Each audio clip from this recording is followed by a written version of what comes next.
Hi friends, welcome to our channel. Telangana ప్రభుత్వం ప్రజాపాలనలో భాగంగా ముఖ్యమైన 6 పథకాలకు సంబంధించి ఒకే ఒక అప్లికేషన్ ఫామ్ అయితే విడుదల చేయడం జరిగింది. మీరు ఈ పథకాలకు అప్లై చేసుకోవాలంటే ఈ ఒక్క అప్లికేషన్ ఫామ్ ఫిలప్ చేసి సబ్మిట్ చేస్తే మీకు అన్ని పథకాలు అయితే అప్లికేబుల్ అయితే కావడం జరుగుతుంది. ఈ ఫామ్ని ఏ విధంగా డౌన్లోడ్ చేసుకోవాలి, ఎలా ఫిలప్ చేయాలి, కంప్లీట్ డీటెయిల్స్ అయితే నేను ఈ వీడియోలో చెప్తాను. వీడియోని ఎక్కడ స్కిప్ చేయకుండా చివరి వరకు చూడండి. ప్రభుత్వానికి సంబంధించి ఎలాంటి అప్డేట్ వచ్చినా మిస్ అవ్వకుండా చూడాలంటే మన ఛానల్ని సబ్స్క్రైబ్ చేసుకుని పక్కన ఉన్న బెల్ ఐకాన్ని ఆల్ అనే ఆప్షన్ మీద క్లిక్ చేయండి. ఫ్రెండ్స్, ఈ అప్లికేషన్ ఫామ్ మీరు ఒక్కటి ఫిలప్ చేస్తే మీకు అన్ని పథకాలకైతే మీరు అప్లై చేసుకునేందుకు ఈజీగా ఉంటుంది.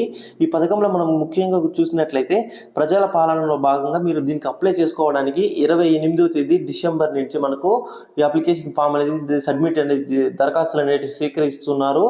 మనము 6వ తేదీ వరకు జనవరి 6వ తేదీ వరకు దీనికైతే అప్లై చేసుకోవచ్చు. ఇందులో ఏ పథకాలు వస్తాయంటే మహాలక్ష్మి పథకము, తర్వాత రైతు భరోసా, గృహజ్యోతి, ఇందిరమ్మ ఇండ్లు, చేయూత మరియు కొన్ని పథకాలు అయితే ఇందులో మనకు ఉన్నాయి.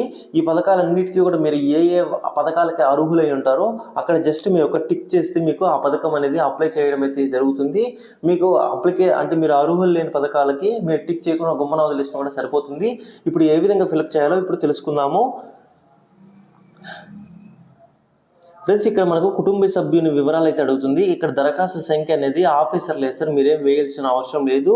ఇక్కడ మీరు దరఖాస్తు యజమాని పేరు అంటే మీ దరఖాస్తుదారుని పేరు, తర్వాత ఇక్కడ మీరు ఫోటో అనేది మీ ఫోటో పాస్పోర్ట్ సైజ్ ఫోటో అతికించాలి. ఇక్కడ సెకండ్ ఆప్షన్లో మీరు మేల్ అయితే మేల్, ఫీమేల్ అయితే ఫీమేల్ అనేది సెలెక్ట్ చేసుకోండి. తర్వాత థర్డ్ ఆప్షన్లో మీ క్యాస్ట్ ఏదైనా సెలెక్ట్ చేసుకోవాలి. ఎస్సీ, ఎస్టీ, బీసీ, మైనారిటీ, ఇతరులు ఇది మీరు ఏదైతే అది సెలెక్ట్ చేసుకోవాలి. మీ పుట్టిన తేదీ అనేది మీ Aadhaar card date of birth ఏది ఉంటే అది మీరు సెలెక్ట్ చేసుకోవాలి. తర్వాత ఇక్కడ మీరు మీ ఆధార్ నెంబర్ ఉంటుంది కదా, ఇక్కడ మీ ఆధార్ నెంబర్ అనేది రాయాలి. తర్వాత మీ రేషన్ కార్డ్ నెంబర్ రాయాలి, మీ మొబైల్ నెంబర్ రాయాలి, మీ వృత్తి మీరు ఏం పని చేస్తుంటారో ఆ వృత్తి పేరు అనేది ఇక్కడ మీరు రాయాల్సి ఉంటుంది. తర్వాత ఇక్కడ కుటుంబ సభ్యుని వివరాలు, క్రమ సంఖ్య, ఇప్పుడు మీ ఇంట్లో ఎంతమంది ఉంటే వాళ్ళ పేరు, తర్వాత వాళ్ళు మీకు భాగస్తులు అంటే ఇప్పుడు మీ భార్య పేరు రాస్తే ఇక్కడ భార్య అని రాయాలి, వాళ్ళు ఏంటి, తర్వాత వాళ్ళ పుట్టిన తేదీ, ఆధార్ నెంబర్లు అన్ని డీటెయిల్స్ ఇట్లా మీ ఫ్యామిలీలో ఎంతమంది ఉంటే వాళ్ళందరి డీటెయిల్స్ ఇక్కడ మీరు ఫిలప్ చేయాల్సి ఉంటుంది. ఇవన్నీ ఇది ఫస్ట్ పేజు. ఇంకా సెకండ్ పేజ్లో మనకు మన ఇంటి చిరునామా అయితే రాయాలి. మన ఇంటి నెంబర్ ఎంత, మన స్ట్రీట్ ఏంటి, గ్రామం ఏది, మున్సిపాలిటీ ఏది, వార్డు నెంబరు, మండలము, జిల్లా, ఇవన్నీ అయితే మనం రాయాల్సి ఉంటుంది. ఇక్కడ మనకు అభయహస్తం కింద మనకు లబ్ధి పొందాల్సిన వాటికి మీరు జస్ట్ ఒక టిక్ మార్క్ చేస్తే మీకు ఈ పథకం అయితే అప్లై చేయడం అయితే జరుగుతుంది. ఇక్కడ మనం ఫస్ట్ పథకం చూసినట్లయితే మహాలక్ష్మి పథకము. ఇందులో ప్రతి నెల మీకు 2,500 రూపాయల ఆర్థిక సహాయం కావాలంటే మీరు ఈ బాక్సులు ఇట్లా టిక్ చేయాలి. తర్వాత మనకు 500కి గ్యాస్ సిలిండర్ కావాలంటే ఈ పథకం కింద మీరు టిక్ చేయాలి. తర్వాత మీరు ఇక్కడ టిక్ చేశారంటే ఇక్కడ మనకు గ్యాస్ కనెక్షన్ నెంబర్ అంటే మీకు గ్యాస్ ఉంటుంది కదా, ఆ గ్యాస్ కనెక్షన్ నెంబర్ అనేది మీరు ఇక్కడ ఎంటర్ చేయాలి. మీకు సరఫరా చేస్తున్న కంపెనీ పేరు అంటే Indian gas, HP gas, Bharat gas ఏదైతే ఉంటుందో ఆ కంపెనీ పేరు అనేది ఇక్కడ రాయాల్సి ఉంటుంది. తర్వాత మీకు ఒక సంవత్సరానికి ఎన్ని గ్యాస్ సిలిండర్లు వాడుతున్నారు అన్ని గ్యాస్ సిలిండర్లు అనేవి మీరు ఇక్కడ నెంబర్ అనేది ఎంటర్ చేయండి. ఈ గ్యాస్ సిలిండర్లు అనేవి 10 సిలిండర్ల కంటే ఎక్కువగా మీరు తక్కువ ఉండేటట్టు చూసుకోండి. ఇంకా రెండో పథకం మనకు రైతు భరోసా పథకం. ఈ పథకానికి మనకు రైతుకి ఏడాదికి 15,000 రూపాయలు అయితే ఇవ్వడం జరుగుతుంది. ఇక్కడ మీరు రైతు అయితే మీకు సొంతంగా భూములు ఉన్నట్లయితే మీరు ఫస్ట్ బాక్స్ టిక్ చేయాలి. లేదా మీరు కౌలు రైతు అయితే కౌలు రైతు అనేది ఆప్షన్లో టిక్ చేయాల్సి ఉంటుంది. తర్వాత మీకు పట్టాదారు పాస్బుక్ నెంబర్ అనేది ఉంటుంది కదా, పట్టాదారు పాస్బుక్ నెంబర్ అనేది ఇక్కడ రాయాలి. తర్వాత మీకు సాగు చేస్తున్న భూమి వివరాలు అంటే మీ సర్వే నెంబరు, ఎంత విస్తీర్ణం ఉంది అనేసి మీరు ఇక్కడ రాయాల్సి ఉంటుంది. వ్యవసాయ కూలీలకు ఏటా మనకు 12,000 రూపాయలు అయితే ఇవ్వడం జరుగుతుంది. ఎవరైతే భూమి లేని వాళ్ళు వ్యవసాయ కూలీలు ఉంటారో వాళ్ళు ఏం చేస్తారంటే ఇక్కడ ఉపాధి హామీ కార్డు నెంబర్ ఉంటుంది కదా, జాబ్ కార్డు అంటారు కదా, ఆ కార్డు నెంబర్ అనేది మీరు ఇక్కడ ఎంటర్ చేయాల్సి ఉంటుంది. ఇంకా మూడో పథకం మనకు ఇందిరమ్మ ఇండ్లు. ఇల్లు లేని అర్హులైన కుటుంబాలకు మనకు ఆర్థిక సహాయం 5 లక్షల వరకు అయితే ఇవ్వడం జరుగుతుంది. ఇక ఇది కావాలంటే మీరు ఇక్కడ ఎంటర్ చేయాల్సి ఉంటుంది, టిక్ మార్క్ అనేది చేయాల్సి ఉంటుంది. అమరవీరులు ఎవరైతే ఉంటారో వాళ్ళకు కూడా ఇందులో అమరవీరుల కుటుంబాలు అయితే మీరు ఇక్కడ టిక్ చేయాలి. ఒకవేళ లేదంటే మీకు ఇక్కడ మీరేం టిక్ చేయాల్సిన అవసరం లేదు. అమరవీరుల పేరు ఏంటి, ఆ సంవత్సరం ఏంటి, డెత్ సర్టిఫికేట్, ఎఫ్ఐఆర్ నెంబర్ ఇవన్నీ అయితే ఎంటర్ చేయాలంటుంది. తెలంగాణ ఉద్యమంలో పాల్గొన్నారంటే మీరు అవును అయితే అవును అని ఎంటర్ చేయాలి, లేదు అంటే కాదు అనే ఆప్షన్లో టిక్ చేయాలి. కాదు అనే ఆప్షన్లో టిక్ చేస్తే మనకి ఇవేమీ ఫిలప్ చేయాల్సిన అవసరం లేదు. అవును అనే ఆప్షన్లో ఫిలప్ చేస్తే మీకు ఎప్పుడైనా మీ పేరు మీద ఏదైనా ఎఫ్ఐఆర్ ఉన్నాయని అడుగుతుంది.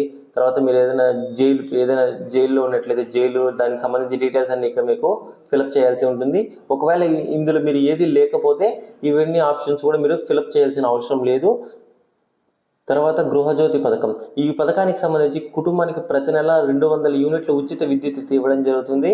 ఇక్కడ మీరు ప్రతి నెల మీరు కరెంట్ అనేది ఎంత ఉపయోగిస్తున్నారు అనేది ఇక్కడ టిక్ మార్క్ చేయాలి. 0 యూనిట్ల నుండి 100 యూనిట్ల వరకు అయితే ఫస్ట్ బాక్స్లో టిక్ చేయాలి. 100 యూనిట్ల నుండి 200 యూనిట్లు అయితే మనకు సెకండ్ బాక్స్లో టిక్ చేయాలి. ఇక్కడ 200 యూనిట్లు మనకు ఫ్రీగా ఇస్తున్నారు కాబట్టి 200 కంటే ఎక్కువ ఉన్నట్లయితే మీకు ఈ ఉచిత విద్యుత్ అనేది రాదు. కాబట్టి ఎవరైతే 200 యూనిట్ల లోపల ఉంటారో వాళ్ళు మాత్రమే ఈ ఆప్షన్స్ అనేవి సెలెక్ట్ చేసుకోండి. తర్వాత మీ మీటర్ కనెక్షన్ సంఖ్య ఉంటుంది కదా, విద్యుత్ మీటర్కి సంబంధించి ఆ మీటర్ నెంబర్ అనేది ఇక్కడ మీరు ఎంటర్ చేయాల్సి ఉంటుంది. తర్వాత చేయూత పథకం. ఈ చేయూత పథకం కింద నెలకు మనకు 4,000 రూపాయలు అయితే ఇవ్వడం జరుగుతుంది. దివ్య వికలాంగులకు పింఛను 6,000 రూపాయలు పొందేదానికైతే ఇది ఉంటుంది. ఎవరైతే దివ్య వికలాంగులు ఉంటారో ఈ బాక్స్లో టిక్ చేయాలి. వాళ్ళకి సదరన్ సర్టిఫికేట్ ఉంటుంది. డాక్టర్స్ ఈ డిజేబిలిటీకి సంబంధించి ఎంత పర్సెంటేజ్ ఉందనేసి ఒక సర్టిఫికేట్ ఇస్తారు. ఆ సర్టిఫికేట్ నెంబర్ అనేది ఇక్కడ ఎంటర్ చేయాలి. ఒకవేళ ఇది కాకుండా మీకు ఏదైనా వేరేది ఉన్నట్లయితే విద్యార్థులు కానీ, గీత కార్మికులు కానీ, వితంతువు, చేనేత కార్మికులు ఇట్లా ఏవైతే ఉంటాయో మీరు ఒకవేళ ఈ పథకానికి మీకు అప్లై చేసుకోవాలి అంటే ఇక్కడ మీరు జస్ట్ ఒక టిక్ మార్క్ అనేది చేస్తే మీకు ఇదైతే అప్లికేబుల్ అయితే కావడం జరుగుతుంది. మీకు ముఖ్యంగా చూసినట్లయితే ఈ పథకాలకు మనం 28 డిసెంబర్ నుండి 6 జనవరి వరకు మాత్రమే దీనికి అప్లై చేసుకునేదానికి అవకాశం ఉంది. కాబట్టి ఎవరైతే అర్హులైన ఉంటారో వాళ్ళు వెంటనే కూడా ఈ 6 పథకాలకి అర్హులైన వాళ్ళు వెంటనే అప్లై చేసుకోండి. మీరు ఏ పథకాలకు అర్హులవుతారో ఆ పథకాల దగ్గర మీరు టిక్ చేస్తే మీకు అవి అయితే కన్నా అప్లికేబుల్ అయితే కావడం జరుగుతుంది. దీనికి జతపరచాల్సిన పత్రాలు చూసినట్లయితే ఆధార్ కార్డు జిరాక్స్, తర్వాత తెల్ల రేషన్ కార్డుకు సంబంధించి జిరాక్స్ కాపీ అనేది ఇక్కడ మీరు సమర్పించాల్సి ఉంటుంది. తర్వాత ఇక్కడ మీరు వేలిముద్ర వేయాలి. తర్వాత మీ పేరు మీది ఎప్పుడైతే మీరు అప్లై చేస్తున్నారో ఆ తేదీ అనేది ఇక్కడ మీరు రాయాల్సి ఉంటుంది. రాసిన తర్వాత మీరు ఎప్పుడైతే అప్లై చేస్తారో వాళ్ళు ఇక్కడ మనకు పిన్ కోడ్ అనేది వేస్తారు. దరఖాస్తు సంఖ్య అనేది ఆఫీసర్లు వేస్తారు. తర్వాత మీ పేరు అనేది రాయాలి. తర్వాత ఒకవేళ ఆడవాళ్ళు అప్లై చేస్తున్నట్లయితే ఇక్కడ మీరు వాళ్ళ భర్త పేరు కానీ, ఒకవేళ నార్మల్గా అప్లై చేస్తుంటే మీ తండ్రి పేరు కానీ ఇక్కడ ఎంటర్ చేయాలి. ఇందులో మీరు ఏ పథకాలకి అప్లై చేసినారో ఆ పథకాల దగ్గర మీరు టిక్ చేయాలి. ఇప్పుడు మీరు మహాలక్ష్మి పథకానికి అప్లై చేసినట్లయితే ఇందులో టిక్ చేయాలి. ఒకవేళ మీకు ఇందిరమ్మ ఇల్లు కావాలంటే ఇందులో టిక్ చేయాలి. అట్లా మీరు ఏ పథకాలకు పైన డీటెయిల్స్ అనేవి ఫిలప్ చేస్తుంటారో ఆ పథకాల దగ్గర మాత్రం మీరు టిక్ చేయండి.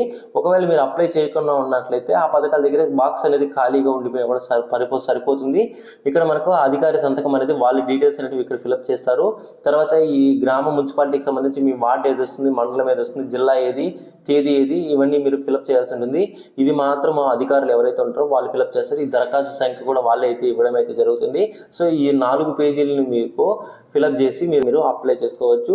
ఈ అప్లికేషన్ ఫామ్ లింక్ అనేది కింద డిస్క్రిప్షన్ టెలిగ్రామ్ ఛానల్ లింక్ ఇచ్చాను. ఆ లింక్ని క్లిక్ చేసి టెలిగ్రామ్లో మీరు అప్లికేషన్ ఫామ్ అనేది మీరు ఈజీగా అయితే డౌన్లోడ్ చేసుకోవచ్చు. ఇది ఫ్రెండ్స్ వీడియో నచ్చితే లైక్ చేసి అందరికీ షేర్ చేయండి. Thank you for watching this video.